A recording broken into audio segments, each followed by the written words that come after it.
नमस्कार दोस्तों, स्वागत है आपका हमारे YouTube चैनल पर। क्या हुआ जब एक ऋषि अपनी मार्ग से भटककर एक स्त्री के सामने विवाह का प्रस्ताव रखा? आइए जानते हैं इस वीडियो में। एक बार महर्षि वेदव्यास व्याख्यान कर रहे थे कि एक जवान व्यक्ति को किसी स्त्री, चाहे माँ, पुत्री या बहन ही क्यों ना हो, उनके साथ एक आसन पर नहीं बैठना चाहिए, क्योंकि इंद्रियां बहुत चंचल एवं बलवान हैं, भलों भलों को फुसलाकर उन्हें पथभ्रष्ट करने की क्षमता रखती हैं। तभी उनके ब्रह्मचारी शिष्य ने विनम्रतापूर्वक कहा, महात्मन, मुझे नहीं लगता कि मनुष्य इतना कमजोर है कि उसके मन में ऐसा विचार आए। वेदव्यास शांत भाव से कहा, तुम्हें ऐसा नहीं लगता तो इस बात को मत मानो। विद्वान लोग बहुत कम बोलते हैं। काफी समय गुजर गया। फिर एक दिन महर्षि वेदव्यास जी ने जैमिनी को बुलाया और कहा, मैं कहीं बाहर जा रहा हूं, 1-2 दिन में लौटूंगा, तब तक तुम्हें ही इस आश्रम का संचालन करना है। जैमिनी ने गुरु को प्रणाम करके कहा, जी गुरुदेव। उसी रात को हल्की हल्की बारिश हो रही थी। तभी एक अति सुंदर अप्सरा जैसी स्त्री ऋषि जैमिनी के सामने आई और कहा, महात्मन, मैं रास्ता भटक गई हूं और रात भी हो गई है। मुझे आज रात के लिए आपके आश्रम में स्थान मिल सकता है। मैं भोर होते ही चली जाऊंगी।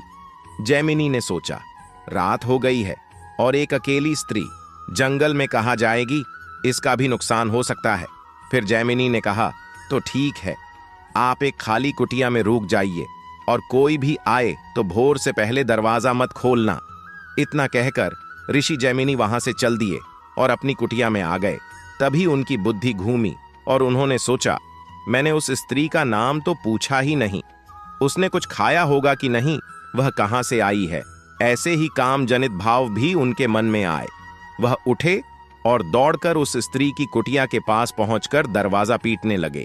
स्त्री ने दरवाजा खोलने से मना कर दिया तो वह ऊपर छत से अंदर कूद गए और उस स्त्री से कहने लगे, आपका नाम क्या है? क्या आप मुझसे विवाह करोगी? उस स्त्री ने कहा, महात्मा, आपसे विवाह करना मेरा सौभाग्य होगा। आपके जैसा तपस्वी और कहाँ मिलेगा मुझे। लेकिन मेरी एक शर्त है, आपको अपना मुंह काला करके देवी मां के मंदिर तक चलना होगा, वहीं पर मैं आपसे विवाह करूंगी। जैमिनी तैयार हो गया और मुंह काला किए हुए मंदिर में जैसे ही पहुंचा, उसने पीछे मुड़कर देखा तो कोई स्त्री नहीं थी। वहां पर वेदव्यास जी खड़े हुए थे। उसने तुरंत वेदव्यास के पैर पकड़ लिए और बहुत लज्जित हुआ।